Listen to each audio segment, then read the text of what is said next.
안녕하십니까. 엑스닷입니다. 2026년 2월 26일 글로벌 및 국내 핵심 뉴스를 전해드립니다. 오늘 새벽 전 세계 경제와 안보 지형을 뒤흔들 굵직한 소식들이 쏟아졌습니다. 트럼프 대통령이 대법원 판결을 무시하고 10% 보편 관세를 전격 발효했으며 중동에서는 이란이 중국제 초음속 미사일을 도입하며 미국의 최후 통첩에 맞서고 있습니다. 국내에서는 사법개혁 3법을 둘러싼 입법부와 사법부의 사상 초유의 정면 충돌이 벌어졌고 공군 F-16C 전투기 추락 등 다급한 소식이 많습니다. 지금 바로 시작하겠습니다.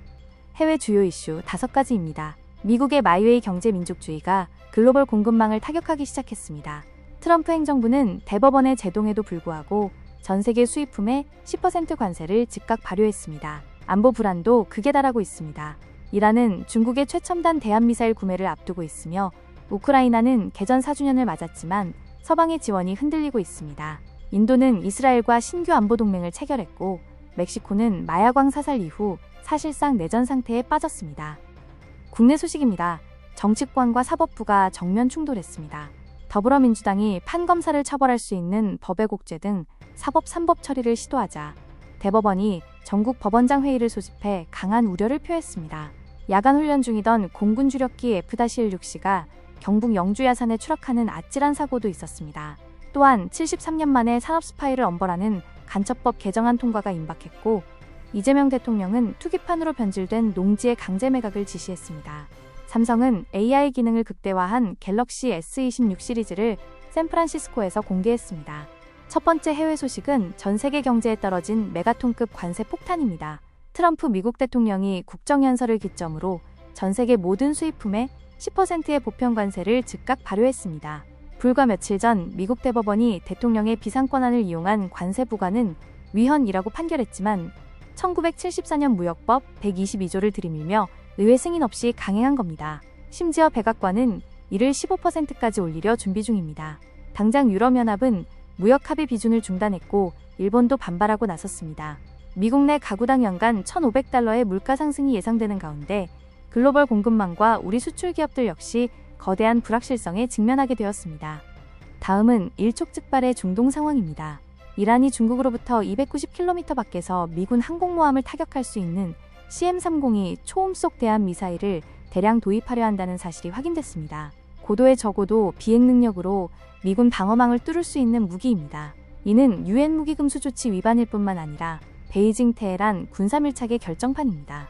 분노한 미국은 10일에서 15일 내에 핵 합의를 하지 않으면 타격하겠다는 최후 통첩을 보냈고 이미 USS 포드함 등 2개의 항공모함 전단을 이란 턱 밑에 전진 배치했습니다. 제네바 회담 결과에 따라 중동에 또 다른 전쟁이 터질 수 있는 아슬아슬한 상황입니다. 인도의 모디 총리가 이스라엘을 전격 방문해 네타냐후 총리와 이른바 헥사곤 동맹을 구체화했습니다.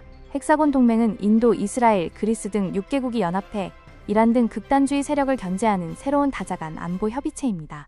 외국 정상 최초로 이스라엘 의회 메달까지 받은 모디 총리는 하마스를 강력히 규탄하며 방산과 AI 분야의 기술 협력, 그리고 인도 유럽경제회랑 프로젝트 확대를 약속했습니다. 아시아와 중동의 지정학적 축이 새롭게 짜이고 있지만 전통적 우방이었던 이슬람권 국가들의 반발은 인도가 풀어야 할 새로운 외교적 숙제로 남았습니다. 참혹한 우크라이나 전쟁이 벌써 4년째를 맞았습니다. 군인과 민간인을 합쳐 무려 180만 명이라는 끔찍한 사상자가 발생했는데요. 전쟁 4주년에 맞춰 유엔이 러시아 철수 촉구 결의안을 통과시켰지만 씁쓸한 이면이 있습니다. 바로 미국과 중국이 동시에 기권표를 던진 겁니다. 트럼프 행정부의 우크라이나 지원 축소 기조가 현실화된 셈입니다. 게다가 유럽연합 내부에서는 칠러 성향의 헝가리가 900억 유로, 우리 돈 130조 원 규모의 자금 지원안에 거부권을 행사하며 우크라이나의 돈줄을 막았습니다. 젤렌스키 정부의 고립이 5년차 전장의 최대 위기로 떠오르고 있습니다. 현상금만 200억 원이 넘는 멕시코 최악의 마야광 엘멘초가 군 작전 중 사살되었습니다. 하지만 쾌거의 기쁨도 잠시, 멕시코는 끔찍한 보복 테러의 소용돌이에 빠졌습니다. 카르텔 조직원들이 6개 주에서 버스와 주유소에 불을 지르고 국제공항까지 습격하면서 국가방위군 25명이 사망했습니다. 문제는 불과 4개월 뒤면 폭동의 진원지인 과달라하라에서 2026년 북중미 월드컵 경기가 열린다는 겁니다. 수뇌부가 사라진 조직원들의 통제 불능 폭동이 걷잡을 수 없이 퍼지면서 전 세계 축구 팬들을 맞이해야 할 멕시코의 치안 붕괴 우려가 걷잡을 수 없이 커지고 있습니다. 국내 소식의 핵심은 입법부와 사법부의 사상 초유의 정면 충돌입니다. 야당이 판사를 징역 10년까지 처벌할 수 있는 법외국죄와 대법원 판결을 헌재가 뒤집는 재판소원제 등 사법개혁 3법의 국회 본회의 강행 처리를 예고했습니다. 이에 대법원이 발칵 뒤집혔습니다. 박영재 법원행정처장 주재로 전국 법원장 긴급회의가 소집되었고, 조희대 대법원장은 80년 사법제도의 근간을 허물어 국민에게 엄청난 피해를 줄 것이라며 강력히 경고했습니다. 재판 독립성을 수호하려는 사법부와 권력 견제를 주장하는 정치권의 갈등이 헌정사상 최고조에 달하고 있습니다. 아찔한 군용기 추락사고가 발생했습니다. 어제 저녁 7시 반쯤 경북 영주시 야산에 야간 훈련 중이던 공군 주력기 F-16C 전투기가 추락했습니다. 연료계통의 심각한 결함이 추락 원인으로 지목된 가운데 조종사는 민가를 피하기 위해 기술을 산으로 돌린 뒤 비상 탈출했습니다.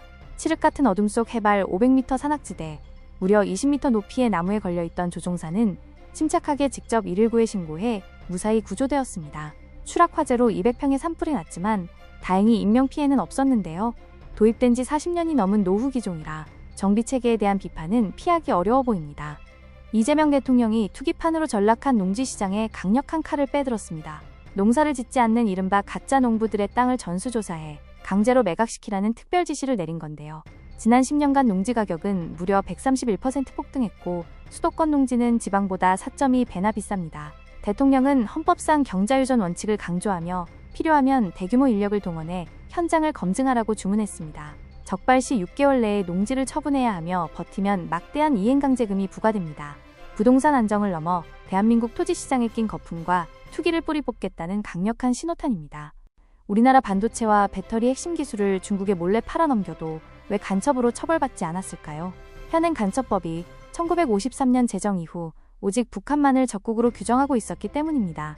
하지만 이번에 73년 만에 이 법이 개정됩니다. 간첩의 대상을 외국과 외국 기업으로 대폭 확대하여 국가기밀을 유출하는 산업 스파이를 최고사형이나 무기징역으로 다스리게 됩니다.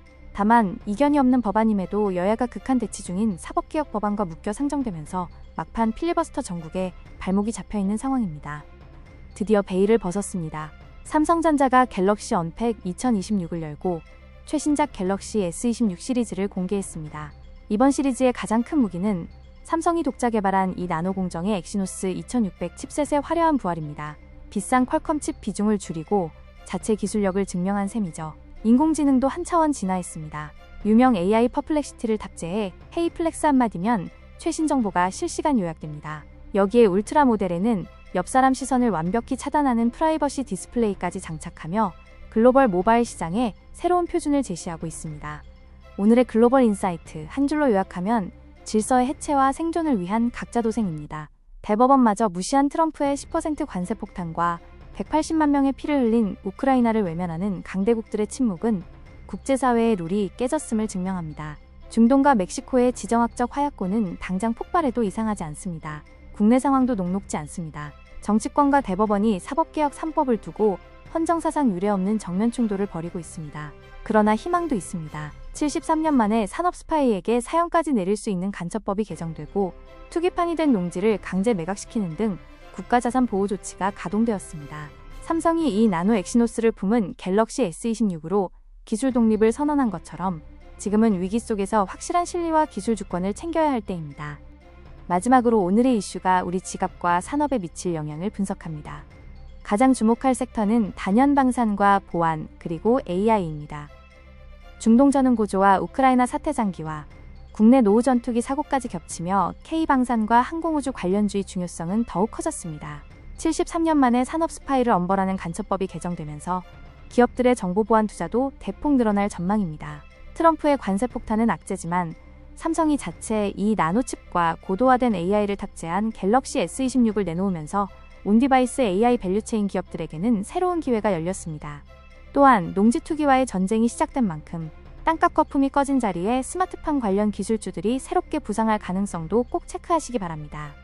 격동하는 글로벌 정세 속에서 흔들리지 않는 팩트와 날카로운 분석으로 내일의 부와 기회를 선점하시길 바랍니다. 오늘 준비한 브리핑은 여기까지입니다. 유익하셨다면 구독과 좋아요, 알림 설정 부탁드립니다. 저는 내일 다시 가장 빠르고 정확한 소식으로 찾아오겠습니다. 고맙습니다.